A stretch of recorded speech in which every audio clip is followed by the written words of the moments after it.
안녕하세요. 한류 소식과 해외 반응을 소개하는 정치클래스TV입니다. 오늘은 넷플릭스의 중증 외상센터가 1위에 올랐습니다란 제목의 중국 언론의 기사를 살펴보고 이 드라마를 몰래 보며 열광하는 중국 반응까지 살펴보겠습니다.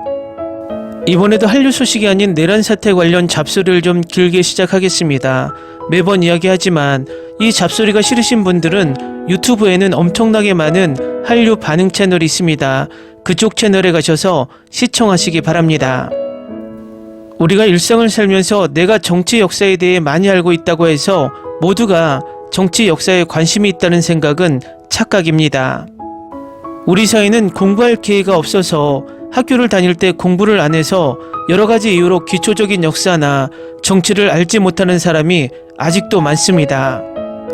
그리고 성인이 되어서도 삶이 바쁘고 전혀 정치 역사에 관심이 없어서 외면하는 사람들이 있는데 대부분 이런 부류들이 정치 무관심증 또는 좋게 포장해서 중도층이란 이름으로 불립니다.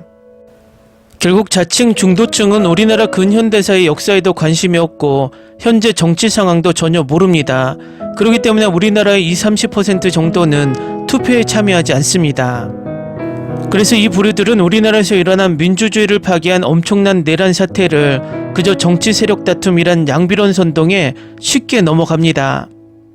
결국 확실하게 정치에 관심이 없는 정치 무관여층 또는 무관심층을 제외하고 대부분 유튜브에서 중도인적 댓글을 남기며 내란 수계를 옹호하는 사람들은 99% 991배입니다. 우리는 무식하면 용감하다란 말을 많이 사용합니다. 정치와 역사를 구구 유튜브로 배운 사람들은 그냥 잘못된 정치와 역사를 배우고 그것이 진리라고 맹신한다는 것입니다. 예를 들어 과거 천동설을 믿었던 사람들이 지동설을 주장하는 사람들을 미친 사람 취급하듯 그들은 21세기 한국에 여전히 종북 빨갱이 세력이 있다고 굳게 믿고 살아갑니다. 그러나 그들은 이렇게 반문하면 찍소리도 못하고 화제를 돌립니다. 박근혜는 천안문 위에 올라 중국군 사열을 받고 김정일을 만났는데 그녀는 종북 빨갱이였나? 박근혜의 아버지 박정희는 남로당에 가입해 사형 선고까지 받았는데 그는 빨갱이였나? 미국, 일본, 유럽의 모든 나라에서 공산당이 존재하고 국회의원들이 존재하는데 그들 모두가 빨갱이 나라인가? 신세계 정용진이 멸공을 외치다가 갑자기 중국 기업과 손을 잡았는데 그는 직전까지 민주주의자에서 빨갱이로 전환한 배신자인가? 이들이 주장하는 빨갱이, 종북, 종중이 얼마나 엉터리라는 것이 그들이 대답하지 못하는 자세에서 찾을 수 있습니다. 그들이 무식하다고 이야기하는 것은 그들은 독재와 공산주의를 전혀 구분하지 못한다는 것입니다. 공산당이라 불리는 빨갱이들은 이미 1990년대 초 구소련이 해체된 후 이 세상 공산 빨갱이 세력은 실패했고 사라졌습니다. 우리나라 주사파 또한 그 당시 해체되었고 일부가 유라이트 세력으로 변질되었습니다. 지금 자신들이 공산주의 사회주의 국가라고 우기는 북한, 중국, 베트남 등은 그저 독재를 유지하기 위한 수단으로 공산당이라는 껍데기를 쓴 것뿐입니다. 그들이 공산당 속의 공산은 공동생산, 공동분배라는 뜻이지만 어떤 나라도 이 체제를 유지하지 못하고 자유민주주의 시장경제체제를 받아들이고 있다는 것입니다. 어떤 991배 유튜버도 이 진실을 말하는 유튜버는 없습니다. 이유는 그들 또한 이 근현대사와 우리나라 정치 역사를 제대로 모르기 때문입니다. 그저 21세기 한국에서 여전히 내란 수계 같은 어처구니 없이 독재를 시도하는 범죄자를 반대하면 무조건 빨갱이라고 이야기하는 것이 그들의 지적 수준입니다. 과거 우리나라 사람들이 유태인과 비슷하게 IQ가 높은 민족이라고 이야기하며 국뽕에 자주 빠지곤 했지만 요즘 보면 우리나라에 저렇게 머리가 나쁜 세력이 최소 10% 정도는 있다는 사실이 자괴감에 빠집니다. 각설하고 표면적으로 공산주의 국가를 표방하며 독재를 몇십 년 동안 해온 중국에서는 한류에 빠져서 중국 언론에서도 넷플릭스 K-드라마 리뷰를 올리고 있습니다. 바로 살펴보겠습니다. 주지훈, 추영우가 주연을 맡은 천재 외과의사 백강혁과 그의 팀원들은 생명을 구하는 것과 손실을 줄이는 것 사이에 긴장감을 조절하기 위해 초고속으로 수술을 진행하며 현 의료 현실을 비판해 호평을 받고 있습니다. 중증 외과센터는 주지훈, 추영우, 하영이 출연하는 의료 액션 드라마입니다. 온라인 소설을 원작으로 각색했습니다.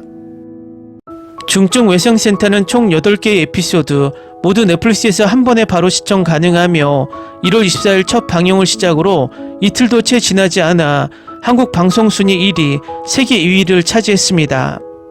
항상 내 덕분에 살 수 있어라고 말하는 미친 의사 백강혁은 자신의 힘을 이용해 위험에 처한 환자들을 구하고 아무도 지원하고 싶지 않는 팀을 중증 외상센터로 재편성합니다.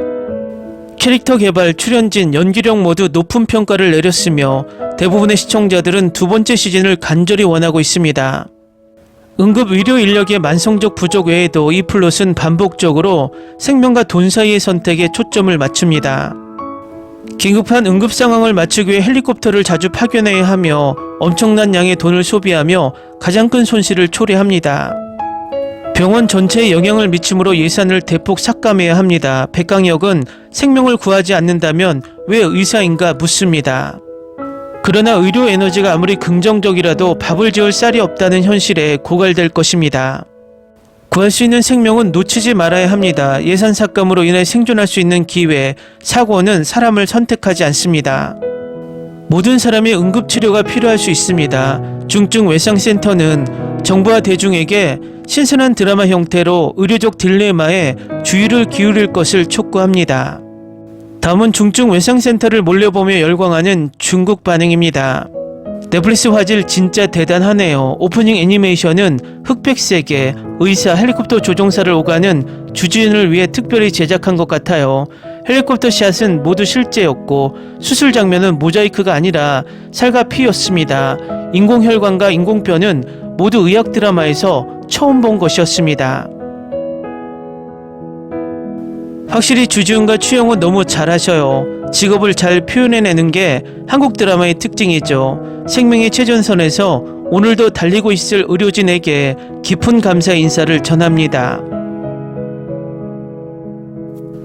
얼마나 아름다운지 아시나요? 시즌2를 오랫동안 기대하지 않았어. 제발 시즌2 빨리 내줘. 주지훈 너무 매력적이야.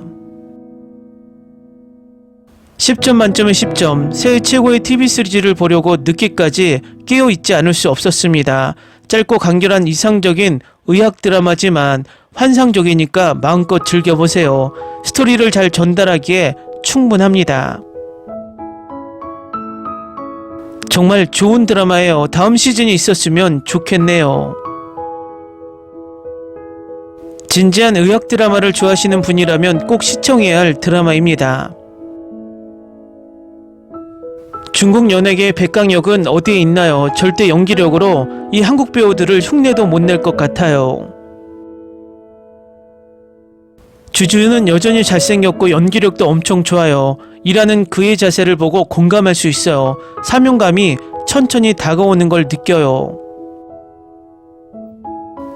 주지훈과 추영호, 그리고 제가 좋아하는 의학 드라마 장르, 넷플릭스에서 한꺼번에 다 공개한 게 너무 멋지다. 이틀 만에 다 봤다. 정말 아름다워요.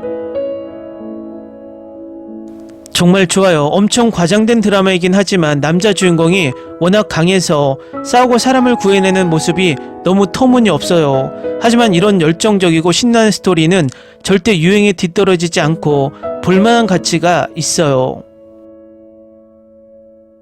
속도가 빠르고 스토리가 충만하고 완벽하며 캐릭터가 잘 쓰여져 있습니다. 두 번째 시즌을 기대합니다. 약간 과장된 줄거리는 원작 덕분에 이해할 만하다. 주지훈은 이런 역할에 꽤 어울린다. 시즌2가 더 흥미진진했으면 좋겠다. 이 드라마는 대박날 것 같다.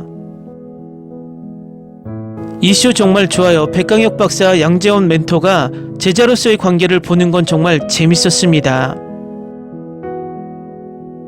제가 가장 좋아하는 작품 중 하나가 된 중증 외상센터는 환자를 구하기에 경계를 넓히는 독선적인 의사를 따라가는 에너지 넘치는 의료 드라마입니다. 이 쇼는 가슴 뛰는 의료 시술과 깊고 감성적인 스토리텔링을 결합하여 생명이 위태로울 때 한 의사가 갈 수 있는 한계를 탐구합니다. 대담하고 색다른 방법과 가장 취약한 사람들을 돕기 위해 맹렬한 헌신으로 의 의사는 엄격한 병원 시스템과 심지어 자신의 팀에 도전합니다. 강력한 메시지를 담은 진심 어린 드라마. 이 드라마는 겉보기에는 잔인해 보이지만 속에는 부드러운 마음을 지닌 의사에 대한 감동적인 이야기를 전달합니다.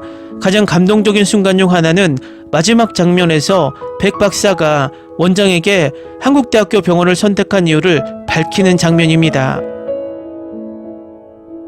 드라마를 보는 건 재밌었고 외상센터를 중심으로 돌아가는 다양한 시나리오를 보여줬어요. 또한 다양한 캐릭터의 면모도 보여줬어요. 처음에 나쁘게 생각하는 사람도 좋은 결정을 내릴 기회가 있었어요. 정말 오랫동안 좋은 K-드라마를 보지 못했습니다. 가끔 어떤 K-드라마는 갑자기 코믹한 장면을 넣으려고 할 때 흐름이 억지로 되는 것 같지만 이 걸작의 유머는 저에게 자연스럽게 느껴졌습니다. 눈물을 흘리며 웃을 수 있는 드라마 유형입니다. 유머와 페이싱이 좋았습니다. 몰아보기에 추천합니다. 제가 불평할 점은 에피소드가 8개뿐이라는 것입니다. 더 길었으면 좋았을 텐데요. 다른 모든 것은 처음부터 끝까지 완벽합니다. 코미디, 역동성, 스토리, 심지어 극적인 순간까지요. 너무 복잡하지는 않지만 매우 재밌습니다. 건너뛰고 싶은 순간이 단 하나도 없습니다. 꼭 보세요. 중국 의료 드라마는 환상을 보여주지만 한국 의료 드라마는 현실을 보여준다. 이 드라마는 저에게 2016년에 좋은 옛날 K-드라마 분위기를 줬어요. 지금까지 최고의 드라마라고 생각해요. 여러분도 꼭 한번 시청해보세요. 배우의 연기는 사실 다 10점 만점에 10점이에요. 볼만한 가치가 있어요. 지금까지 본 모든 K-드라마 중에서 이게 가장 재밌어요. 그리고 웹툰 버전도 최고예요. 시즌2를 만들 수 있기를 바래요.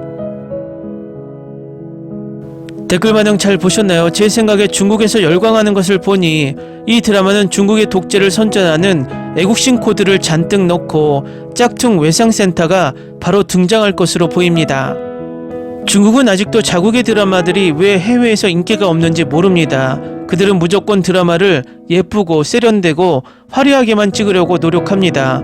결국은 그들의 현실을 가리고 싶어서입니다. 어떤 나라든 그 나라의 음과 양이 존재합니다. 그런데 독재 국가들은 모두 자신들의 음을 가리고 양만 보여주려 하기 때문에 그 음이 사라지지 않습니다. 우리나라도 독재 국가일 때 계속해서 독재자의 양만을 강조하다 보니 지금까지도 그 선동에 세뇌되어 독재자를 찬양하는 자들이 있습니다. 결국 그 부분이 21세기의 선진국 최초로 계엄이 발포되고 내란이 발생한 것입니다. 정치클래스TV는 한류 외신과 해외 반응을 꾸준히 쫓아가 보겠습니다. 재밌게 잘 보셨나요? 여러분의 구독, 좋아요, 댓글, 알림 설정은 컨텐츠 제작에 큰 힘이 됩니다. 그리고 항상 하시는 일마다 대박 나시고 행복하시길 바랍니다.